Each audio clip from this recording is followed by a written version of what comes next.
Hi, I'm Ben Silverio. I'm Erin Cline. And I'm Ansel Burch, your host in post. And it's time to party. party. We are not doctors and we don't give medical advice. Please drink responsibly. Pew pew. Welcome back. Pew pew pew. Welcome to Yeah. the third part of our first episode, the edutainment episode.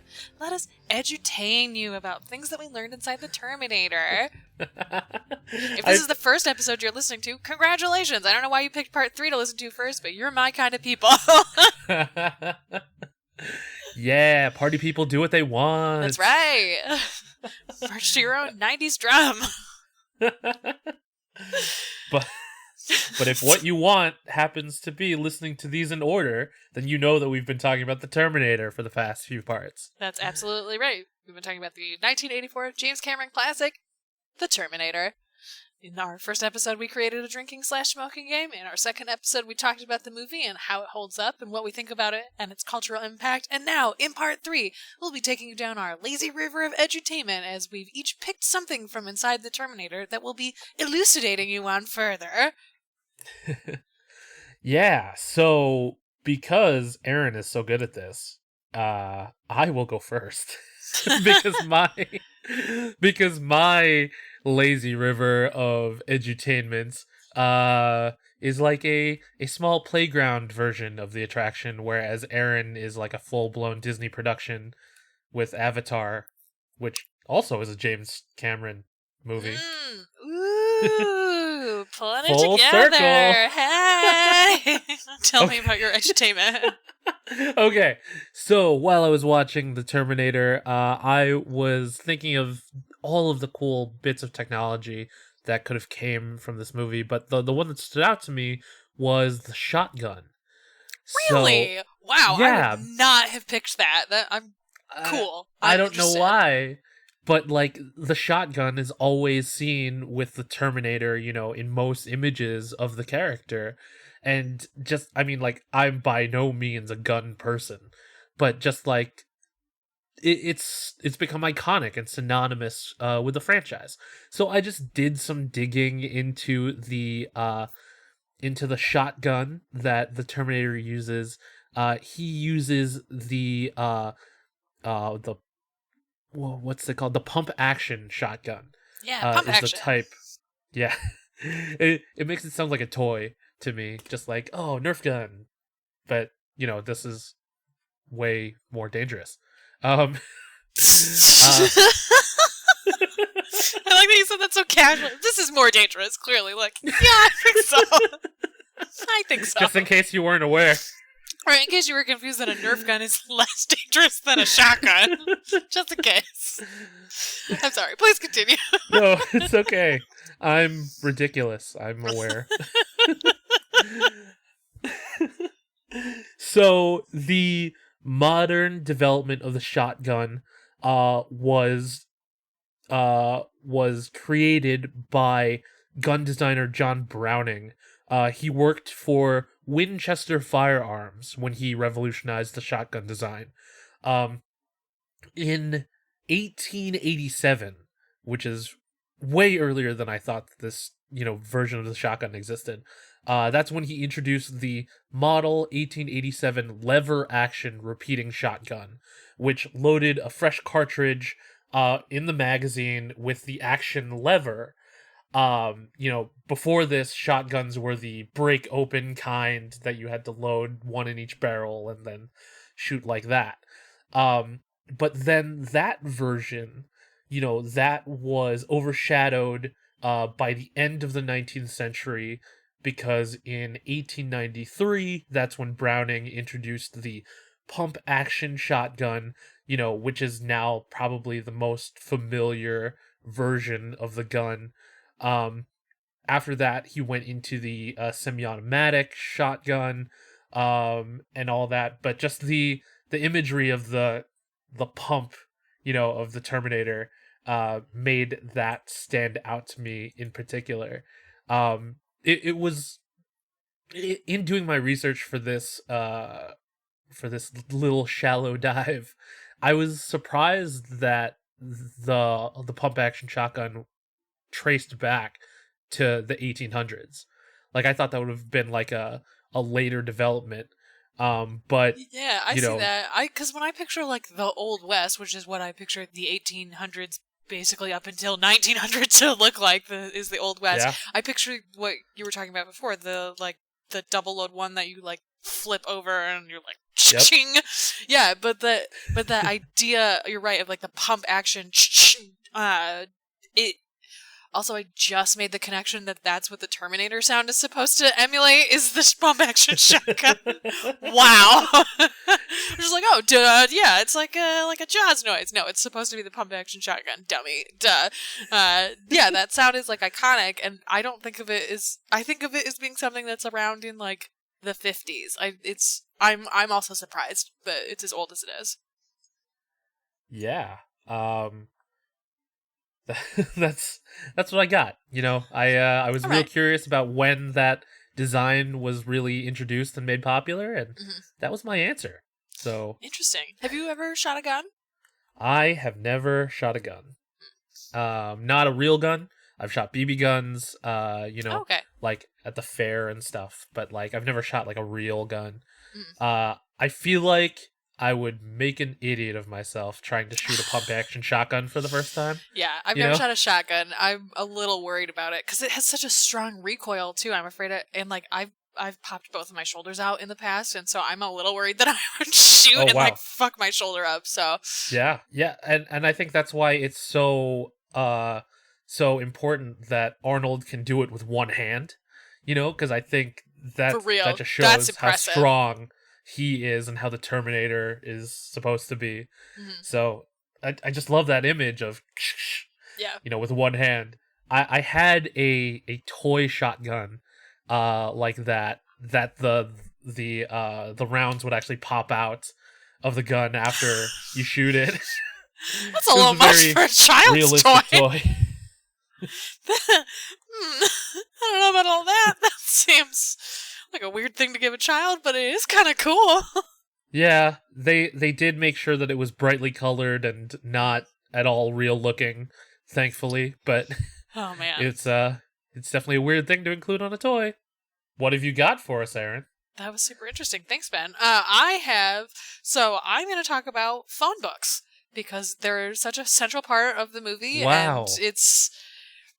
And it was weird. I was watching it, and when Reese comes through and looks up Sarah Connor and looks through the phone book, I just had this moment of like, oh yeah, there used to be like books that got sent to everyone's houses that everybody's name and address and phone numbers were in, which just feels wild now in 2020. Like, that's like the idea that you just get sent a list of people's numbers and addresses it still kind of blows my mind, to be honest. Like, I'm old enough that obviously I grew up with phone books, and that like I looked up my friends' numbers in phone books and got a hold of people and like looked up businesses by looking in the yellow pages. But like I'm in my 30s and I'm already like, who the fuck owns a phone book now? Like it's not a common thing anymore. And so I wanted to look up and learn a little bit more about phone books. So the slogan for the phone books when they first started being introduced was "Let your fingers do the walking," which I've heard that phrase so many times. I had no idea that it came from advertisements for phone books. So there's a fun little knowledge drop for you. The first phone book was a single piece of cardboard that listed 50 individuals, businesses, and other offices that were in New Haven, Connecticut, which had a phone. It didn't actually include phone numbers because the way that phones used to work is that you would dial up to the operator and you would tell the operator who you wanted to be connected to, and they would do the actual connection. So you didn't actually have to know anybody's phone number. And so what phone directories were just literally a directory of people who had phones. So you could pick up your phone and tell the operator to connect you to so-and-so over at the post office, and they could do that for you because you know from your phone directory that they have a phone where they can pick up over there, which I thought was really interesting. Like, because you think of a phone book and you think like phone numbers. Like it's in a phone booth. You open it up, you look for someone's name and number, and it literally just used to be the names of people and businesses who had a telephone. It's just part of technology, right? Like, you don't think about the fact anymore that phones are just ubiquitous. Everyone has one. Like, children have telephones. You'd be hard pressed to walk into a business that doesn't have one, and you'd be even harder pressed to find a family that has no phone whatsoever available to them. And so the idea that like you had to know who even had a phone at all to get a hold of is just such a different time culturally that it's very interesting to look back at. So that happened on February 21st, 1878 was the first phone book of the 50 people on a piece of cardboard. Britain's first phone directory was like a year and a half later, almost 2 years later, January 15th, 1880, and theirs was 240 names and addresses of individuals and businesses inside of London. So we've talked a little in the past, which people may or may not hear eventually, about phone booths and about the way that Americans really introduced the technology of phone booths, but then it was Britain who latched onto it, and so then they were the ones who, like, pushed it out culturally in a way that we now associate Britain with phone booths. And so I feel like directories kind of have that same feel, where in America we were the one who invented this technology, but Britain was like, cool, we love phones, we love phone booths, we love people talking to each other on the phone, and so you know what we're gonna do? Books, directories, send that shit to your house, you'll know who's on the phone. So I love that Britain just like really enthusiastically embraced this idea and was like, we're gonna make this what it is, and like they basically shaped the way that phone books were done for a super, super long time. The addition that made a phone book what we see for those of you who've never seen a phone book, I don't know, maybe you've never seen a phone book. It didn't even occur to me until this moment, if you maybe have never actually seen a physical phone book. A phone book is it's a list of names and addresses and phone numbers of businesses and individuals. The white pages are the individuals. You can look up an individual's residential number. I think they list cell phone numbers now too sometimes. You can find those in the white pages. Yellow pages are specifically for businesses. That's how you look up if a business has a number that you can call. And then the green or blue pages in a phone book are government agencies. So if you ever see a phone book and you're like, what's these fucking colored pages? The yellow ones are for businesses and the green and blue ones are for government agencies. So the yellow pages were first introduced in Chicago, actually, in 1886, and they were the first ones to include a separate section that was listed for not individuals and residential, but for actual, like, businesses, which I think is cool. And it like, makes sense in Chicago, too, in a place that was, like, about to host the World's Fair, that they want to make sure that people, like, understand, like, you call this place if you want a hotel. Don't call this dude because he can't do shit for you. Like, it makes sense that they're like, let's make sure everybody understands that this is how this is going to work. And so, one of the other things I found interesting, this seems so obvious, but until I looked it up, it wasn't like a light bulb had not gone off. The font Bell Gothic was invented specifically for phone books because it's very easy to read when it's printed at a small font. So Bell Gothic was commissioned by AT&T specifically so people would be able to read phone numbers and names easier at small print in phone books, which I thought was fascinating. Like, Bell Gothic is everyone knows what that font looks like, even if you don't know what the name is, because it's just general print, because you can print it at any fucking size and people can read it. And so the fact that there's this, like, very well-known font that only exists because of phone books, it kind of blew my mind. It was a really interesting thing to tap into the idea that, like, our culture changes so much in so many ways, and we just forget that the reason that this thing existed was because of X, Y, and Z now defunct cultural piece. So I found that really interesting. France was the first country to have an electronic directory. It was called Minitel. You had to dial 11 and then it would call into an electronic system and you could look up someone's phone, or you could ask for someone's phone number that way. So that was in...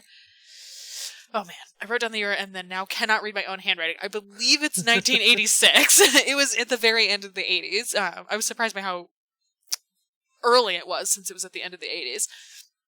Other notable things, in 1991, the U.S. Supreme Court in Feast v. Rule ruled that phone companies could not make copyrights on a phone listing because it's not actually creative property, it's just data collection.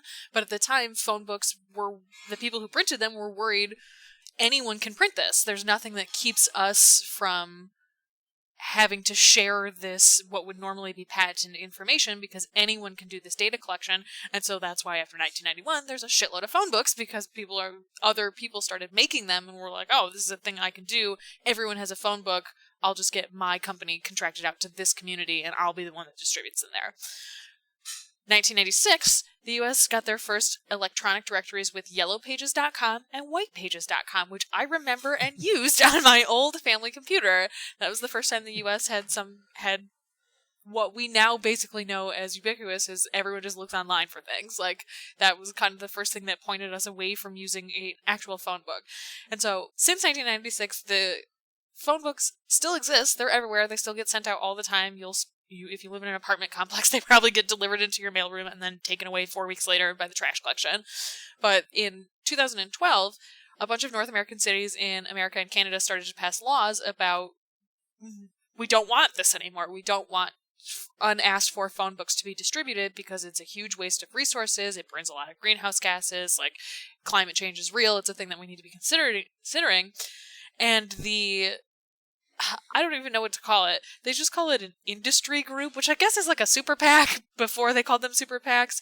The industry group for phone books sued the United States and Canada and basically forced them to allow them to continue distributing phone books. And on one hand, like, why? Right? Like, we don't need phone books. This seems like a huge waste of, like, to make phone books every year, 1.4 million metric tons of greenhouse gases are released, and 600,000 tons of paper are consumed every single year in order to make phone books. That's still true to this day. And so, on one hand, yeah, we shouldn't be fucking doing that. That's crazy. We really need to refocus away from this in a time where we need to be taking climate change seriously. But also, what we don't think about a lot are disadvantaged communities who don't have access to this information electronically and do actually still need physical copies of phone books. And like in a phone booth, like the ones that are still available, we do kind of need that stuff available so that they can be used in emergency resources. And so really what we need to figure out as a society is, how do we keep these companies in business so that they can provide what is essentially like an emergency service to people that don't have the access to the electronic resources that the rest of us kind of take for granted. And so I was really interested while I was reading this like back and forth now about, when is it appropriate? When would it be appropriate to completely phase out physical paper copies of phone books? And the answer is only after we provide some kind of electronic tablet or phone to everyone. Like, that's kind of the only way that we can really stop making and distributing these. So it's still a contentious issue. It's a thing that still exists, and now, many, many years later, we still don't really have an answer for the way that we'll phase them out. But it's just bizarre to think, like, oh, you could just walk up to a phone book and find somebody's address. Like, that's... Also, this is just like a thing that I learned this year, and I thought was very interesting.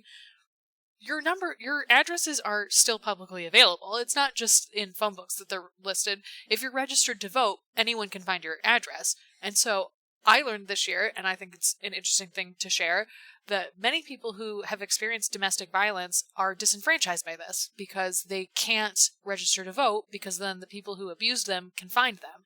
And so all of these people are disenfranchised because they don't want their addresses to be publicly available, and there's no way to opt out of that in the voting system that we have in America. And so that's just an interesting thing that I learned about this year, and I wanted to bring more people awareness of. Like, it sucks. It really sucks that there are women out there who escaped from dangerous and deadly situations who now can't vote and have no say in what's happening in their communities and their governments around them, because they're still being victimized by the fact that there's no way to opt out of that system. So, just a thing to keep in mind, and when some people say they don't vote, there are reasons, and sometimes it's stuff like that. So I think it's just important to keep that stuff in mind. So there you go. There's my lazy river of information about phone books and also about accidental disenfranchisement, I guess. Party people, can you see why I didn't want to go second? Like, oh my gosh, that was so much information, and so much good information. It was only 2 pages. It only took 2 pages of notes this time. Only 2 pages. Only 2. I had like a few paragraphs. Listen, I do a lot of research. I just think it's neat.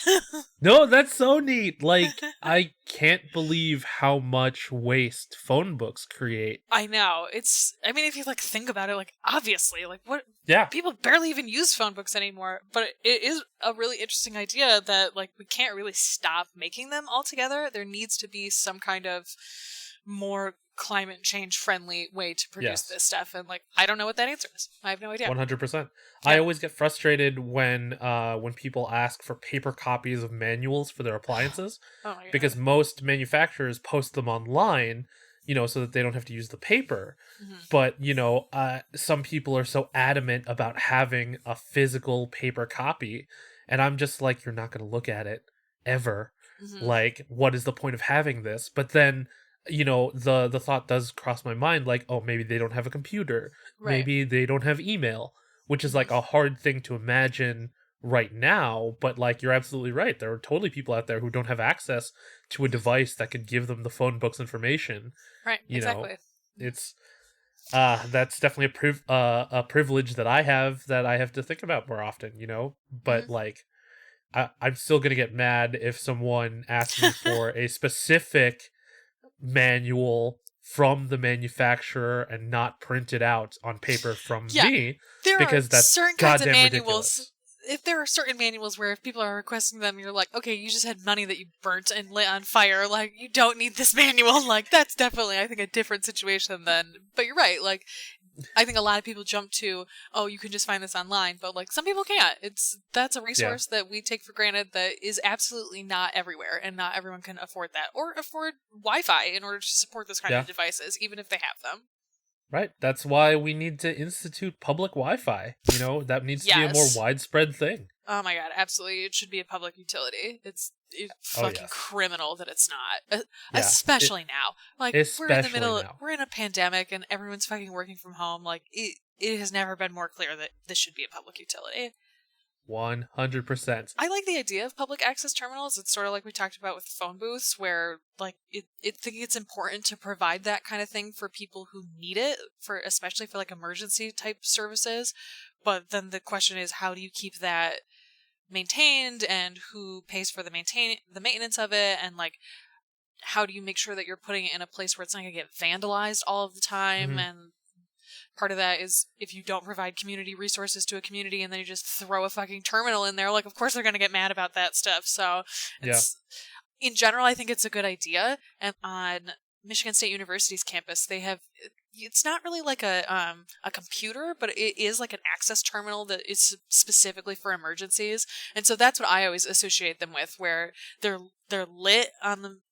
So Michigan State University campus runs by the Cedar River, and it can get very dark on those trails. And so those emergency access like information points are bright blue glowing stations, so that you also have this like place that you can go when it's dark in case you're like actually like worried for your safety too, that they pull in for that. And so I think that that's where that kind of stuff needs to go. That kind of like safety and emergency tech is what it should be focused on. I don't think about them a lot, and then every time I see them, I'm like, I'm glad that these exist. I'm glad that these are here and like are available for people.